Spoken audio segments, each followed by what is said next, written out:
Hello, Ted Morrissey here, doing a video for my course on establishing authorial presence. And today I wanted to talk briefly about the author photo. And ironically, I'm looking pretty rough for my video on the author photo. But it is an important issue, I think. We've been talking about the author bio and getting the wording just so to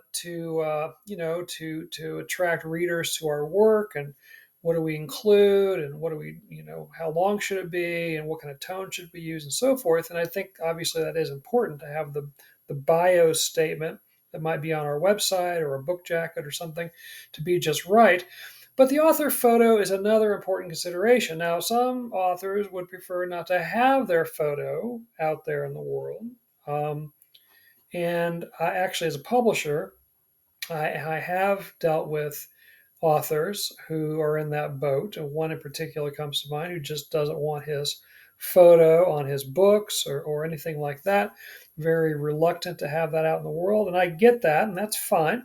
But most authors do have a picture of some sort that their publisher uses on their book jackets, maybe for promotional reasons, on their website, social media, and so forth.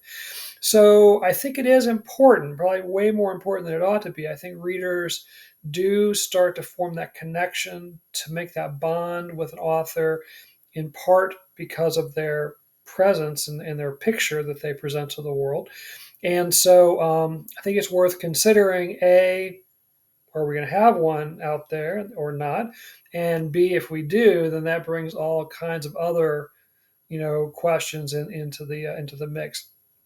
Should it be serious, not so serious? Should it be formal, not so formal? Should you be looking at the camera, not looking at the camera? Should there be other people or things, props, your golden retriever, whatever, in the picture? Should it have a sort of formal background, kind of like a portrait, or should it be more, kind of outdoors or whatever? So anyway, lots of things to think about. And in my written notes, I've covered, some of those issues, and I've given you links to some articles I found online that talk about some do's and some don'ts when creating an effective author photo and so on. But I just wanted to share some author photos. And you know what? I was just kind of pulling some books off of my massive bookcase. And I'm not even being ironic. It's pretty darn big. I can't even reach the top shelves without a ladder. So I was pulling some books off just for some author photos. And I realized that a lot of my books don't have author photos. And the reason for that is a lot of my books are paperbacks. And a lot of publishers don't put author photos on paperbacks, or at least they didn't used to. I think it's becoming more and more of a thing now. But it used to be that the author photo mainly just went on a hardback edition of a book, um, and not on the paperback. But now it kind of goes on the paperback. As a publisher myself, I tend to put the author photo even on paperback, it's a little bit smaller version, on the back of the book, maybe a black and white inside the book with the about the author page, that kind of thing. It just kind of depends a little bit on what the author wants and that kind of thing. Anyway, I just pulled some books. Actually, this isn't one of my books. This is a book I'm reading from the library, but it just so happens to have, an author photo. This is Joyce Carol Oates. And you can find a lot of pictures of Joyce Carol Oates online and on book jackets because she's written a lot of books over a long period of time. But this is a cool one. I like this one. She's not looking at the camera obviously, so I guess it's a little more informal that way. But she's sort of looking off in the distance and looks a little more wistful in terms of what might be on her mind. She's got her hands crossed there, or one hand over her wrist or something. So kind of informal, but I think it's interesting because there is a sort of dynamic quality to it because of the shape of her arms and her hands. I like the black and white. I like kind of looking off, thinking great authorial thoughts in the distance or whatever. So that was a good one. I thought that it would just have me lying around. Joyce Carol Oates. Got a few here. This one is much more formal, but I think it's a good one. This is Don DeLillo from his mega novel Underworld. And sorry, trying to get it sort of in a good spot there. But, looking serious, looking at the camera, again, a little more formal, not super formal. I mean, looks like he maybe could have combed his hair or something before he took the photo. But anyway, I like it. I like the open collar. It looks like a working author. He's been hard at work on his books and has a very serious sort of look to his face, and yeah, I like it. But that's Don DeLillo. Uh, so I'm a big Nabokov fan. And so I got a lot of Nabokov books, and his publisher has oftentimes put his photo on his book jackets and even on his paperback books. But it's interesting because we get a really wide variety of photos, and these are just a few of them. This is his first novel, which the translated title is Mary.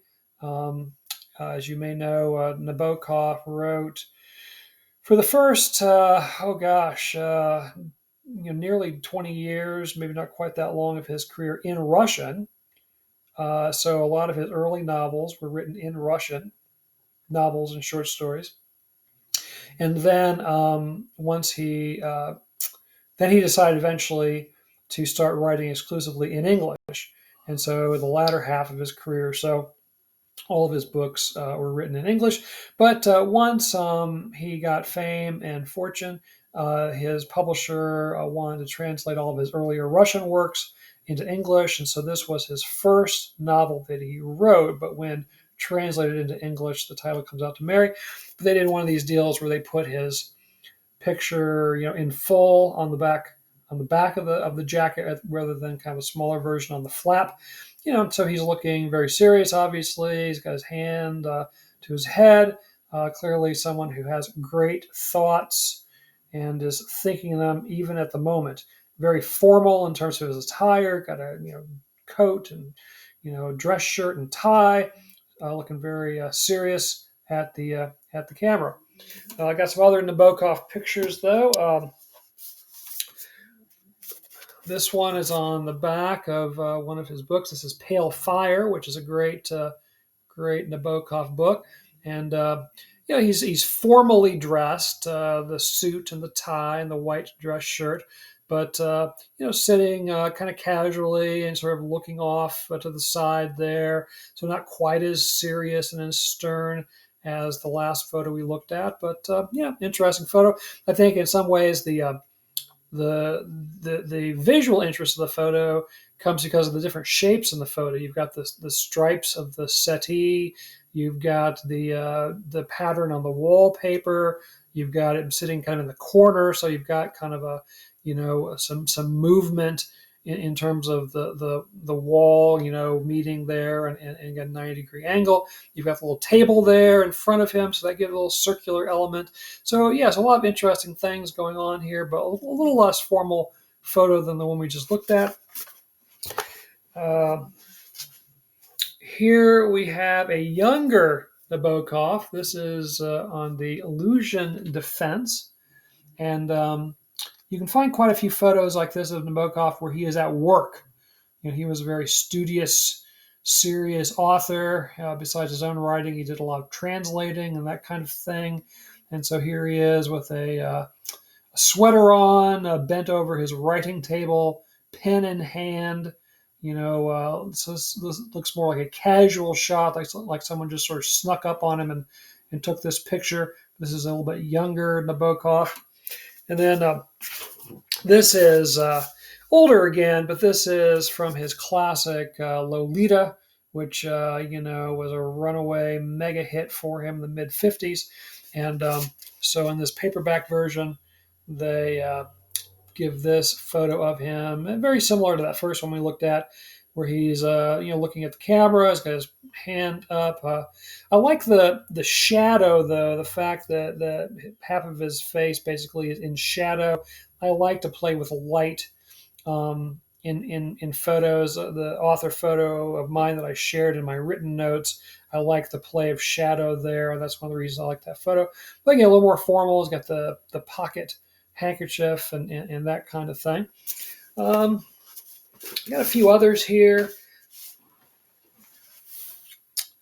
One of the courses I teach for another university that I teach for is in Shakespeare and revisionist work based on Shakespeare. And there's a whole bunch of books I have that are authors who have retold a Shakespeare story. And again, these are generally printed on the backs of these paperbacks, so they're a little bit hard to see. But this is the author Anne Tyler, and this is on the back of her novel Vinegar Girl, which is a retelling of The Taming of the Shrew. Whoops, got books falling all over the place. Hang on a second. So, I like it. She's smiling at the camera. So she looks much happier than Nabokov or Delillo or Joyce Carol Oates. But it's a nice photo. Looks very warm and receptive. Looks like someone you'd like to sit down and have a cup of coffee and talk about her book and talk about Shakespeare with, etc. So Anne Tyler, I think that's a really nice picture. Again, a little bit of a shadow thing going on there. A little bit of a shadow on the one side of her face, so the lighting isn't 100% like it might be in a kind of more formal, stilted sort of photography session, but still, fairly formal looking there. This is the novel Hagseed, and it's a retelling of The Tempest by Margaret Atwood, and we can find lots of pictures of Margaret Atwood. Whoops, sorry. Here she's again looking directly at the camera, smiling. A little kind of angled a bit more than what Anne Tyler was. Obviously, got some light thing going on in her hair, which is kind of an interesting visual element. But it's a good kind of warm, welcoming shot of Margaret Atwood. Again, someone you'd like to sort of sit down and have a conversation with. This is one of my favorite writers, period. This is on the book The Gap of Time, which is a retelling of The Winter's Tale, which is one of my favorite Shakespeare plays, and written by Jeanette Winterson, who I've been a big fan of for years and years and years. Sorry, let me get that in there better.